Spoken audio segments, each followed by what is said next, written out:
چې یاره ما چې څومره کنځلې بردې بدې ویلې دي دا یې خو زه تاسو نه معافي غواړم لکه مت خو ما دا هر څه پرېښوستلې دا کنځلې ویناګانې د لیشه ډانسونه وغیره دا ما خو داسې کار دی چې زما څونه ویډیوګانې دي دا ټول لرې کوي پوه شوې دا کنځلې دا بدرد دا هر څه پرېږدئ دا نه خبره رښتیا ده دا شاه صاحب قسم درته خورم دا رښتیا ټیک ده ټیک شاه صاحب اړه د کومې نه خبره کوم چې زه هر څه پرېږدم حقیقت دی بلکل زه په دې هغه څونه خلک دي چې هم زړه زار شوي زما د سایډ نه پوه شوې دا خو ډېره ښکلې خبره ده یاره هغې نه بیا هم زه معافي غواړم دا خو ډېره ښکلې خبره ده په دې کې هېڅ شرم نشته وایي که نه چې ګناه ته وکړي که نه ګناه او ته الله ته ودرېږي په سجده ګناه ستا قبلېږي او چې یا څوک توبه وباسي یا تاسو هم کنځل مه کوئ مونږ هم درته نه کوو مهرباني وکړئ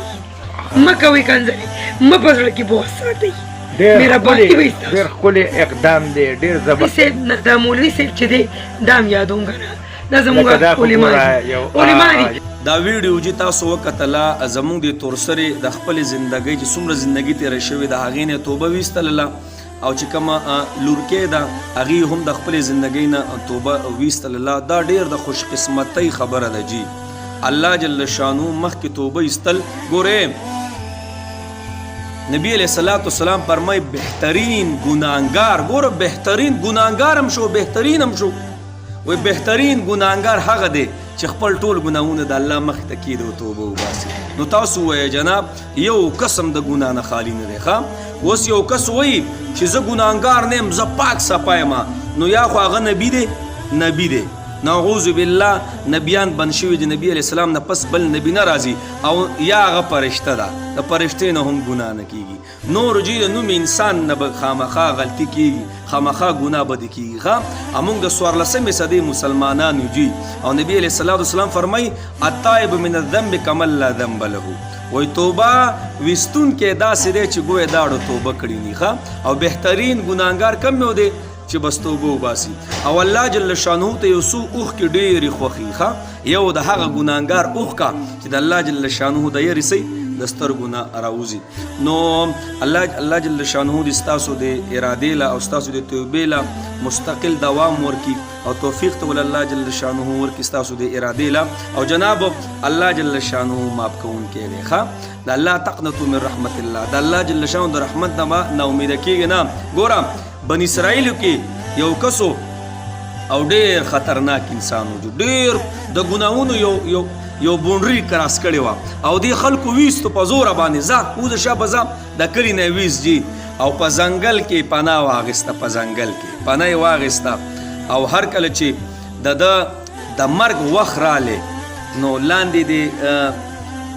د سر ته یوه ډکره شانتې یا یوه ګټه شان پرته ده او دې خوا مو ګوري څوک هم نشته دې خوا مو ګوري هېڅ څوک هم نشته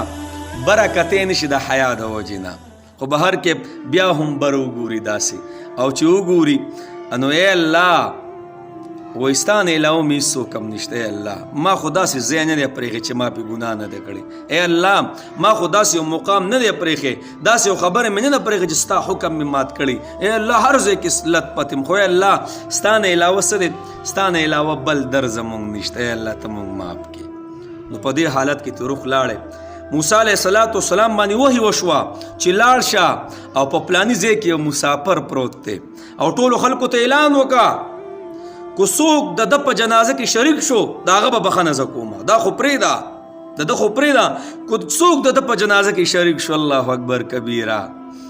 د توبې توفیق دا ډېره غټه خبره ده زما خورې ښه د خور په نظر درته ګورم ډېر خوشحاله شوم ستا دا توبه دا به د ټولو دپاره عبرت نو څه کوي موسی علیه الصلاة والسلام خپلو خلکو ته چې راځئ دا به کوم بزرګي دا کومه لوی هستي دنیا نه تلې ده چې الله جل شانه فرمایي څوک چې د ده په جنازه کې شریک شو زه یې بخښنه کومه نو چې کله رالی که نه چې ویې کتله الله اکبر کبیره ټول خلک څه وایي یا موسی علیه الصلاة والسلام دا خو هغه کس دی چې موږ ته تنګ یو او موږ ته هر ځای کې تنګ راغلی دی خو موږ رئیس دی او دی خو موږ د کلي نه در بدر کړی دی د سرکشۍ د وجې نه د ورانو د وجې نه، د ضرر د وجې نه، او د ده په جنازه کې به موږ شریک کېږو، زموږ به بخښنه کېږي. نو موسی علیه السلام هم حیران شو، خدای پاکه داسې مهاجره ده. الله جل شانو ته فرمایي ای موسی داسې توبې ایستې وه که نه، که چېرې ما ته ویلی وې چې دا ټول وبخه، دا ټول مې بخلی ای موسی. نو جنابو توبې توفیق د الله جل شانو هر چاله نه ورکوي. ښه نو الله جل شانو دې مونږ ټولو ته د مرګ نه مخکې د توبې توفیق راکړي. یو بله واقعه زه تاسو ته بیانوم. بایزید بستامي رحمت الله علیه د الله جل شانو څه عجیبه قانون دی چې په هر سټیج کې په ورلی الله جل شانو دې معاف کوي، خو په شرط د دې چې د مرګ هغه حالات را باندې را نه شي. کله چې د مرګ فرشتي ولیدي نو بس خبره ختمه جي، بیا ټول عمر په دغه قبر کې په رکوع پرېوځه، بیا ټول عمر په دغه قبر کې په سجده پرېوځه، بس خبره ختمه شوه. بایزید مستعمر رحمت الله علیه یوه زنانه وه، چونکې ډېره د معاشرې ډېره خطرناکه زنانه وه، او خلک بتلل او خپل خواهشات پې هلته پوره کوله. نو بایزید بستامي رحمت الله علیه هم لاړی، چې لاړی او چې ویې کتل خلکو چې به بایزید صاحب ته کتل، دا خو بایزید صاحب راغلی دی، بس په منډې منډې به یې والې بهی لاین بیخي خالي شو، هېڅوک هم نشته. دننه هغه زنانه وایي خپلې خادمې ته ورشه، دا خلک ولې نشته؟ نو هغه خادمه چې راووته چې ویې کتله بایزید بستامي صاحب ولاړ دی جي، خپلې دغه ته وایي مشرې ته دقه شان وایي پلانې بزرګ راغلی دی، وایي ښه وایي دی دلته څه کوي؟ خو بهر کې وایي راځه را دننه یې که. بایزید صاحب رحمت الله علیه ورته وایي ته خو ما نن ټوله شپه اغستې که نه، او وایي ټوله شپه دې زما سره ده که نه؟ وایي او وایي چې څه زه ویم که نه هغه به ته کې. بلکل وایي صحیح ده. بس وایي د هر کار د شروع کېدو نه مخکې مونږ څه کوو؟ مونږ ښایسته ولامبو، غسل وکړو او اودس وکړو. وایي ته زما ټوله شپه چې څه زه یم هغه به ته وې. وایي صحیح ده ځه. هغه زنانه ښایسته غسل کړی، لامبلي دي او اودس یې کړی دی. د هغې نه پس چې راغلی ده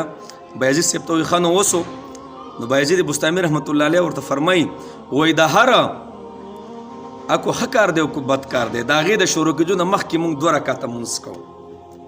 هغې وی صحیح ده وبدرېږمه. الله اکبر کبیره. کله چې دغه زنانه په مصله باندې ودرېده که نه او الله اکبر یې وي، شاته پسې بستامي رحمت الله علیه څه کوي؟ ای الله د دې ځای پورې زما کار و، ای الله د دې ځای پورې ما راوسته، ای الله مخکې ستا کار دی، ای الله مخکې د زړونو بدلول دا ستا کار دی. نو کله چې هغه زنانه سلام دې سیټ ته ګرځو دې بل سیټ ته ګرځو، بیا هغه زنانه نه وغه د وخت لوی اولیات الله جل شانو، لوی بزرګت الله جل شانو ویستا. نو غرض مې دا دی جی چې توبه مونږ وباسو په صدق سره که نه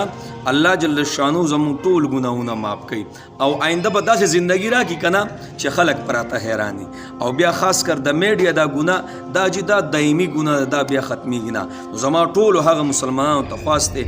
اکو زمونږ